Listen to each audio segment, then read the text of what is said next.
Hey guys, thanks for joining us. It's Mr. Fudge, your host and your balloon man. Today we're going to be doing a balloon horse. The horse actually takes two balloons. I'm going to use a white balloon that we're going to start with about a 4 fingers tail, so a good hand's width at the end. And of course, like many of the balloons, we're going to start with the nozzle end. Now the horse, like I said, I use two balloons. I'm going to use a white balloon to make the head, the ears, the neck, the legs, the body, the legs, and the tail. Then I'm going to use the second balloon to use the mane and also to make a bridle or halter, reins. There you go. Awesome. So we're going to start with a good hand's length for the head, pinch it off and twist, and following that we're going to use a 2 ear twists in a row. So 1 inch bubble, that I ear twist, followed by another 1 inch bubble, the ear twist, and an ear twist again is just a bubble twisted on itself, or a little bitty loop twist. Now once you get this, that kind of looks like a horse. But what we're going to eventually do is have his reins on there, so it's going to hold his head down like that. So that's what I do to find out how much I want to twist for the neck. So at that point I usually go about where the nozzle ends, so where the bubble ends plus a little bit, and I pinch and twist right there. And that'll give me a nice decent length when I finish my horse. Now at that point I'm twisting off fairly long legs, because horses have long legs, and then fold it up. They're very simple legs, so just like dog ears. And at that point we're going to make a medium-sized bubble for his body, another matching set of legs in the back, and at this point I take whatever's left and add an ear twist, and the rest can become his tail. Right?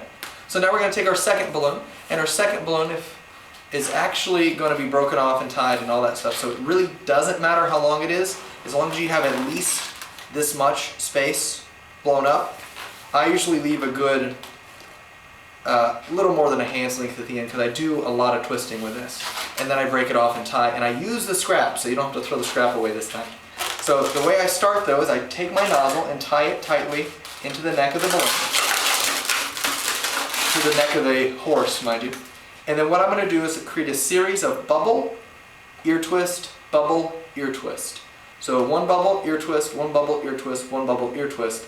And when it's all said and done, I'll have 3 ear twists and then 1 extra bubble at the top. So bubble, ear twist, bubble,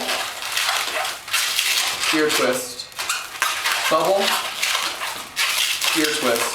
So I've got 1, 2, 3 ear twists, and the extra bubble at the top should be enough to tie into the top of the horse right there. So made my last bubble, and tie it in, and that's our unicorn, right? And I can break this off, and I'll actually use this scrap in just a moment. So I'm going to keep that right here.